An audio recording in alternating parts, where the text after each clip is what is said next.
उद्धव ठाकरे फुटलेल्या खासदारांच्या मतदारसंघाचा दौरा करतात। उद्धव ठाकरेंचा आज वाशिम, यवतमाळ, हिंगोली या 3 जिल्ह्यात कार्यकर्ता मेळावा होणार असून ते शिवसैनिकांशी संवाद साधतील। थोड्याच वेळात यवतमाळमध्ये त्यांची सभा होणार आहे।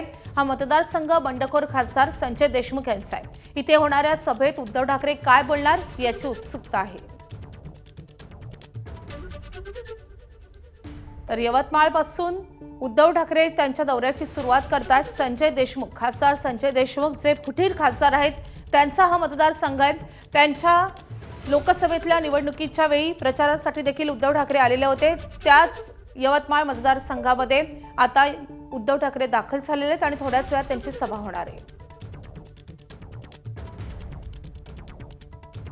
तर यवतमाळमधील या सभास्थळावरून आपले प्रतिनिधी प्रणय निर्माण सध्या आपल्या सोबत आहेत। प्रणय, आता काही वेळातच उद्धव ठाकरे सभास्थळी दाखल होणार आहेत, काय वातावरण आहे नेमकं?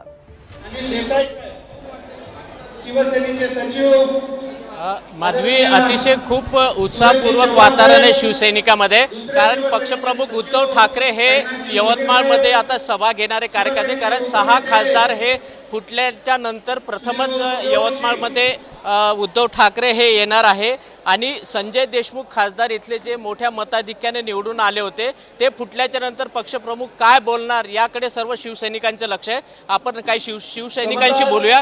काय सांगाल, शिवसैनिक फुटल्याच्या नंतर प्रथम उद्धव ठाकरे यवतमाळ या ठिकाणी उद्धवजी बाळासाहेब ठाकरे हे पक्षाच्या सर्व कार्यकर्त्यांना सोबत राहण्यासाठी सांगणार आहे, कारण की मागे सुद्धा 40 गद्दार निघून गेले होते, तेव्हा सुद्धा सर्व शिवसैनिक ताकदीने पक्षप्रमुख उद्धवजी बाळासाहेब ठाकरे यांच्यासोबतच होते। आता सुद्धा 6 खासदार हे गद्दार निघून गेले।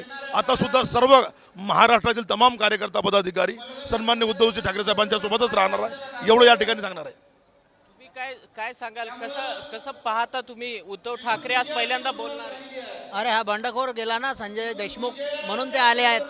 त्याला लोकांना निवडून दिलं होतं, त्याची लायकी नव्हती निवडून यायची, म्हणून उद्धव साहेब इथं पोहोचलेले आहेत आज, म्हणून उद्धव साहेब इथे आलेले आहेत यवतमाळला।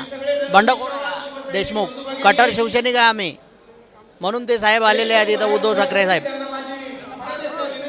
सर्वांना जय भीम, जय शिवराय, जय महाराष्ट्र।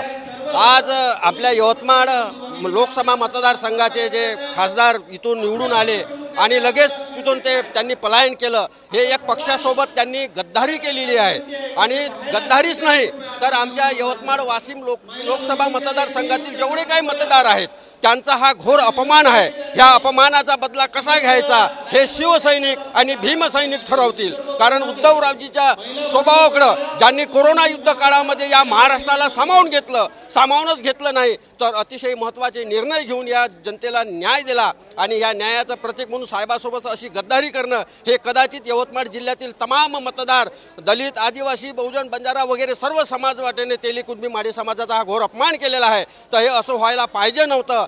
तर मी साहेबांना पुन्हा विनंती करतो की ज्यांना कोणाला तुम्ही तिकिटा द्याल त्यांच्याकडून मात्र 500 रुपयाच्या नोटरीवर लिहून घ्या की मी पक्ष सोडून जाणार नाही आणि माझी संपत्ती मी जाहीर करणार। हे निश्चित असं करावं लागणार अशी माझी माननीय सन्माननीय जे उद्धवजी ठाकरे साहेबांना माझी कळकळीची विनंती आहे। मी काशीनाथ गजबी, भीमक्रांती यूट्यूब चॅनल यवतमाळच्या। आपण बघू शकतो माधवी की कार्यकर्त्यांचं एक मागणी आहे की जे उमेदवारांना आपण तिकीट देतात त्यांच्याकडून 500 रुपयाच्या बॉन्डवर आधी लिहून घ्यावं आणि त्यांची संपत्ती किती ही सुद्धा जाहीर करावी अशी मागणी कार्यकर्त्यांनी उद्धव ठाकरेकडे केलेली। आता उद्धव ठाकरे काही वेळातच या ठिकाणी पोहोचणार आहे आणि या ठिकाणी शिवसैनिकांची जी गर्दी आहे ती मोठ्या प्रमाणात झालेली आहे। महिलांची सुद्धा मोठ्या प्रमाणात या ठिकाणी गर्दी झालेली आहे। थोड्याच वेळात आदित्य ठाकरे, उद्धव ठाकरे आणि संजय राऊत हे तिन्ही मान्यवर या ठिकाणी येणार आहे। बंडखोरीनंतर ठाकरेंच्या शिवसैनिकांमध्ये संताप आहेत आणि त्यामुळेच एबीपी माझा, उघडा डोळे बघा नीट।